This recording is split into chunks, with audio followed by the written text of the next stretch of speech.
Let me just make sure we're recording so I don't talk to nothing. Okay, this is me, and I'm gonna do after the fact commentary on a sit and go I did like maybe 30 minutes ago. So this is a $1 million plus 10,000 fee buy-in or play money buy-in at DH Texas Poker. I remember when that used to actually be a lot to me. Like I remember in the early sit and go days, I had like a couple million total, so that was actually a significant amount of my total bankroll. And now it's like nothing. I've got like 769 million. I don't know if it catches it on there, but I've got like that much. So if I win or lose, it's not like it's the end of the world. So, anyways, this is a hyper turbo sit and go. I think either turbo or hyper turbo. I think it's hyper turbo. The blinds increase very quickly, so it becomes more or less a donkament in later stages. You know, there's going to be in a lot of situations, it's going to be less pre-flop play and more post, less post-flop play, more pre-flop play. And it's just going to be, a lot of people going all in pre-flop and there's no flop unless someone calls, So right now, they're still relatively deep stack. We get a min raise from this guy. I fold his garbage, and we get a poorly sized 3-bet. I think it's way too small, giving everyone a great price to continue. And if you're giving everyone a great price to continue, why are you 3-betting? I mean, betting by default is supposed, at least pre-flop, should be trying to isolate the field a little bit. I mean, if you obviously don't want everyone to fold all the time because then you never get paid for your big hands, but you shouldn't give people a price where everyone has to call. Just no, not a good spot. That bet is so small. Everyone should continue here, honestly. Even if you have Queen 3 offsuit, no chance at a flush, you could still backdoor 3 of a kind or 2 pair for that price enough of the time to justify getting involved. So that bet is so tiny. This player folds, but I think it's more because of connection issues as opposed to them, not wanting to get involved. They lagged a lot during this tournament, so they just had a bad connection. Anyways, this person jams. We get a quick call from this guy. We get another call from this person eventually. Yes, we do. Everyone else folds. And we'll see that after the fact, because they don't show the cards till after, that this player vastly overplayed King Jack. This player had a flush, so I can totally see why they got involved there because they won. And this player at Ace King, they should have honestly just gone over the top of the 140 chip raise. Like, I don't know. I don't like calling there with Ace King for a 10th year stack. Just go all in, and whatever happens, happens. At least then you don't get outplayed on the flop. Plus, you could double up and become a huge factor early on. I mean, I guarantee if you made it expensive enough, Jack 9 might have folded, and you might have won that hand. So anyway, we get a weak ace. Obviously going to be folding that. Weak aces are sucker hands. Very easily dominated. You could win a small pot if you hit the ace and no one else has it, but it's going to be a small pot probably because no one's going to call you with middle pair very often. And if someone does call you, they probably have you beat. So you win small pots, lose big pots. Not a good setup. Best to avoid these weak aces. I mean, sometimes weak ace X suited can be decent, but even then, for a big raise, you shouldn't be playing them. Anyway, this guy jams, and we don't get to see what he had, but I'm going to bet that it was probably a better ace, so ace deuce doesn't perform too well. Third hand already, and blinds are increasing. I can fold the 7-8 offsuit. Yeah, this guy, I mean, if I remember, this guy was pretty, straightforward. He didn't raise very often, and when he did, it seemed like he had something. We would have flopped middle pair with a gut shot, but still. If I recall correctly, this guy was pretty fishy. This guy seemed pretty tight. When he bet, he typically had something, although he did make a fishy call at one point. I believe it's here, actually. What he was. Let me get a bet from this guy, clearly indicative of a hand on this coordinated board multi-way. And this player seemed pretty tight, although it might have just been because they had a bad connection. They folded a lot, but I think a lot of it was them timing out, too. So we get a call from this guy. And I remember saying, whatever this guy had here, he should just go all in because the ace probably doesn't change anything. Right? Because what hands is he going to call with there that an ace helps? Except, top pair, top kicker. I was wrong. Because for whatever reason, he decided to gamble that much of his stack on that coordinated board with ace high and a backdoor nut flush draw. not getting nearly the price you need to get involved there. I really don't understand what that was all about. So I was wrong there, but I mean, really, that shouldn't have changed too much. Like, if he has the ace, he has it, but you just got to go all in with whatever you're holding, because a lot of times he's not going to have it. At least if you think that it's ahead. Like, if you're betting middle pair, you might slow down a little bit, but top pair with a decent kicker, yeah, you just got to go all in, I think. Because it could be calling on a draw as well, which you beat. Anyway, we have Queen 6. This is a textbook example of a showdown hand, as we'll see on the river. The board pairs, so we have the lowest piece of the board we could possibly have, except maybe pocket deuces. We can't really bet and be called by worse, but we don't need to bluff because we might just be able to show down the best hand. So this is a very good example of having showdown value. You know, it's those hands that are, as I said, they're too weak to really bet, but they're too strong to turn into a bluff because you might win outright. And guess what? We did win outright, so showdown value actualized. Guy should have probably raised ace queen, honestly. Like, he let us in. Yeah, I'm pointing at that. Like, that's a little bit too loose. And I'm noting that this player did not bet their straight draw. Well, I know I said we should have raised ace queen, but here I decide not to because we are out of position, and this hand's just, you know, it's tough to play hands out of position because I expect to be called by one or more people, and then what do we do when we whiff the flop? So I just elect to see a cheap flop and hope we hit something. And if we do, we might be able to deceive people because people would think, oh, he would have raised ace queen. So they might call us with lesser holdings thinking it's good. Either way, completely brick the flop out of the position. Not a good spot. Now we do turn, and we do backdoor flush, but I remember saying it's a marginal flush. So I put out a small bet hoping that we do not get raised. Because if we get raised, I'd expect that a lot of times our opponents are going to have us beat. And we get a fold there. This guy folds. But then the player that I said was pretty, passive decides that he wants to raise. I'm like, okay, I could call this, but this is probably super strong. Like, does he really get out of line with weaker flushes that often? Maybe, but honestly, I don't want to pay to find out. That's a decent chunk of my stack, and it's a spot where we could easily be behind. I'd rather wait for a spot where I know I'm ahead. And this is why I don't play on Facebook very often on this game, because the game just, for whatever reason, decides that it doesn't want to deal you cards sometimes. It just does not deal you cards. I don't know why this happens, but as you saw, I could not see what I had.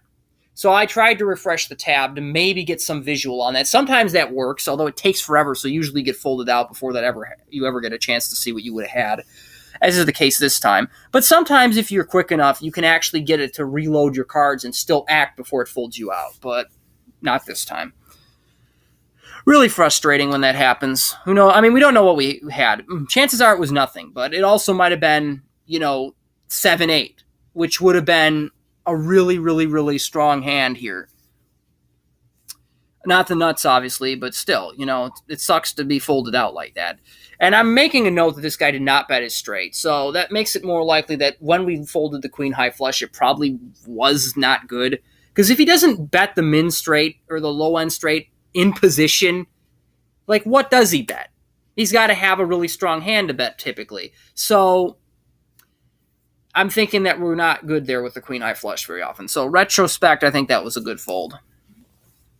We got a min raise from you. He calls, which I honestly think he should. He's getting a good price.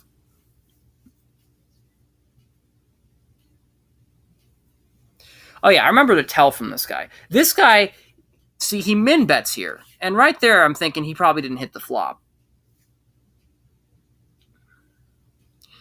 And a 10 doesn't really change a whole lot unless he had 10-4 or something. Guy quickly calls. And he decides that he wants to just check it, I believe.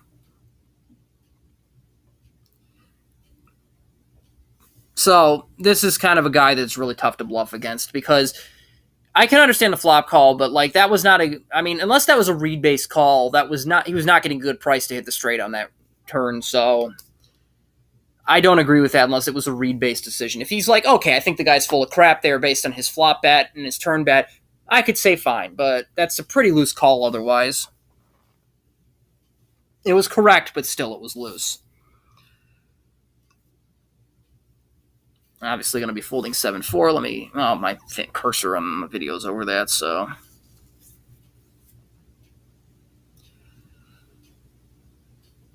Yeah, I'm noticing there's not a lot of raising going on. This guy seems to be the most active player.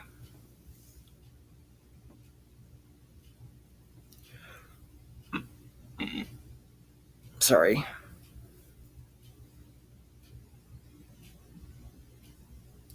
I don't know. I'm trying to think what I should say here. I mean, this is a lull. Lull. LOL lulls. I did it for the lulls. I don't know. Oh, yeah. This guy, I remember pointing out, he did not bet second pair here. So I'm like, this guy just doesn't bet very often. You know, second time I've seen him bet check in a spot where he could easily have gone for or for a weak value bet. I mean, not weak, but thin value. Because I think that when it checks down, it's pretty clear no one has a 10 there very often. And your 9 is a good kicker, so I think you should put out a small bet and hope to be called. I also noted that this guy did not bet his straight draw multi-way, so he doesn't seem to bluff very often multi-way, but heads up, he's definitely capable of it. As I think we see here, we get a small bet from him. Guy quickly calls. 6 really doesn't change too much. I mean, obviously trip 6s, but yeah, and he gets a call. Called 2 barrels with top pair. Correct call. No, I see he had a straight draw. So yeah, I'm getting the tell that when this guy bets small, he typically doesn't have a big hand. Ace king. If I recall correctly, I go all in here, which I think is right, especially when we get a lot of limpers, because we want to attack the dead money, and ace king is a very strong hand, but it's a hand that we don't want to see a flop with unless we're all in already and can see all 5 cards. Because if we raise like 300 here, and our stat and they like jam on us when we whiff the flop, which we're going to do 2/3 of the time with an unpaired hand like this.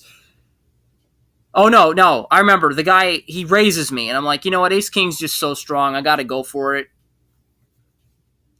I think engaging with ace king's fine. I think reshipping's fine because that way we don't whiff the flop and have to play the guessing game if he jams on us. He quickly calls us, and I did that because I felt like he was being very aggressive.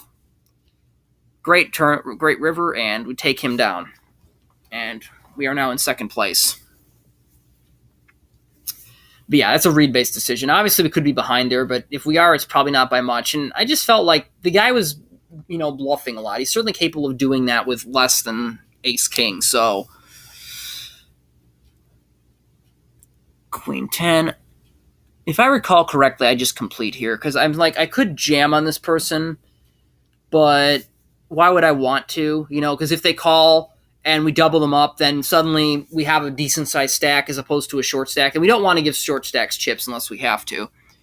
Like, obviously, if we have aces and they call and they get lucky, well, there's nothing we can do, but I don't want to open up a spot like this. Plus, we had this guy to worry about. Like, would he really fold? Maybe. He might have actually folded. He seems to fold a lot later on when I jam. But it's iffy. And if he does call, then we stand to potentially lose our entire stack against him. So I just don't want to open myself up to that. Because why would we want to give chips to someone when we have a decent chance of winning at least third place and cashing? And there's another error. We didn't even get to see what the guy played like that. We just know that it wasn't a 2.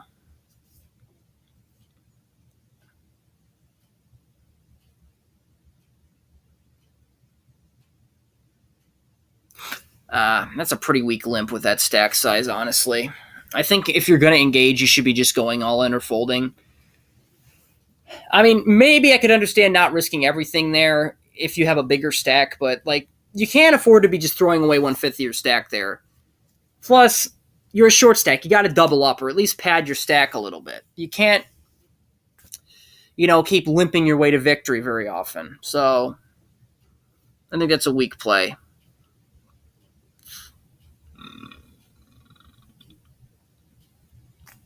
I think it pays off for him, though, here, if I recall correctly. Yeah, because he flopped the nut flush. But again, with ace-10 with 5 big blinds, you just got to jam. Yeah, he would have been looked up by queens, but typically it's going to be the best hand 5-handed. And you're going to, either A, you're going to take down the big blind, which is fantastic, or you're going to get called, but probably by worse sometimes because they're going to think you're doing it light because you're short stacked. And then you could double up. So, I mean, sometimes, yeah, you're going to run into better hands, but that's just poker for you. You can make the right play and still not get rewarded because someone just happened to have the right hand at the right time. Anyways, I decided to raise ace king. I honestly think that raise size could have been a little bit bigger. I think maybe like 400 might have been a little bit better. I mean, yeah, I didn't open jam there, by the way, because I felt like, why would I risk my entire stack to win a small pot? Like, the blinds are just 50, 100 there. Not worth the risk.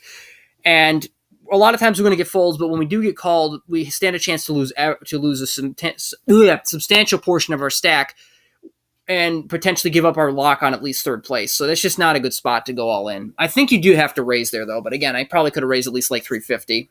Given the two limpers, 317 was too small.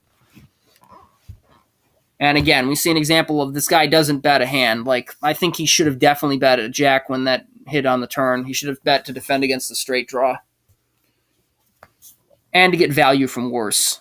Doesn't have to barrel twice when the queen hits the river, but I think at least betting once is good.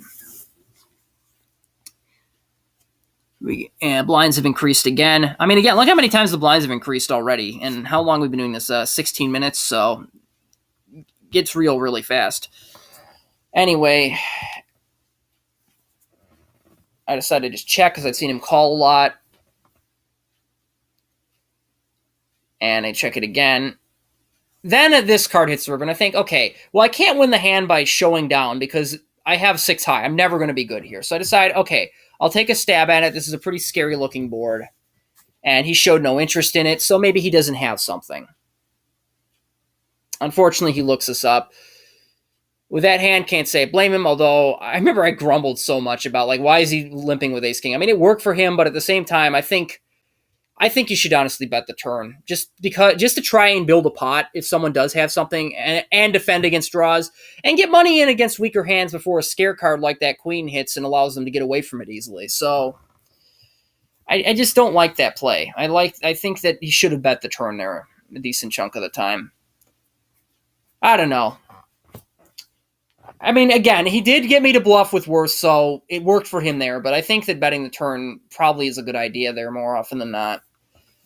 Got to build a pot, right? And I ran scared because I suspected exactly what he had. Like, if he doesn't raise ace-king, what does he raise? Well, nothing that 9-4 beats. Especially after that counterfeit on the river. I do elect to complete here. We're getting a decent price. Flop gives us a gut shot. I decide to check once just to see what he does. Checks it back. And I decide, okay, I'm going to try and take a stab at this pot. And it works. So we bluffed our way to victory there. Very nice. A6. I love limping with weak aces, don't I? I probably should have honestly folded there. But whatever. Can't change the past. Yeah, I'm running scared. And he does too. I can't say I blame him. He seems to be opening up a little bit, but he also might be catching hands. And there we go again with that. Never know what we would have had, but it'd suck if that was pocket aces, because that would have been a really nice spot to get them. And that would have been a really nice flop for them, too. A flop I could have definitely tried to slow play. I mean, heck, trip aces 3-handed. It's probably going to be good, especially on that dry board. Let him catch up a little bit, eh?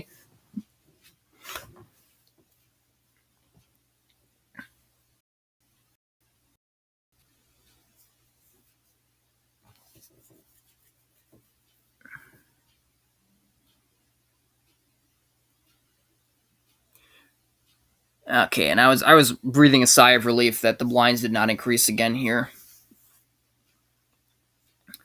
I decided to just, limp with this. I mean, check. Guy definitely called. I don't expect him to fold. We saw him limp with ace-king before. And I could bet the straight draw, but again, the guy, we've seen him just check calls so often. I'm like, why bother? He's probably just going to call us again. I remember grumbling about, like, oh, I didn't hit my straight. But actually, as it turns out, that was probably the best thing that could have happened, because look what he had. A 10 would have been just game over. There's no way I'm getting away from that short stacked. So I'm glad that did not hit. And a 5 would have given us the best hand, but does he really call there with just a gut shot? I don't know. Maybe a small bet, but not a substantial bet. No, and this is another problem with this annoying app. When the blinds get above a certain level, the size changes and you have to readjust it just to see what the heck you have. I'm like, where's the slider bar? I somehow managed to do this before I run out of time. And I decided to complete. I mean, I'm pretty short stacked, so I don't know if that's the best complete, but at the same time, I am getting a good price, and I do have a decent hand, so may as well just see if I can flop something for a discount. And I'm checking this like, please be showdown worthy, please be showdown worthy. And as it turns out, it most certainly was showdown worthy. We outdrew the dominating hand and won it somehow. So that investment definitely paid off. Like, yeah, 200 to win 1,200. I think you got to call there a lot of the time.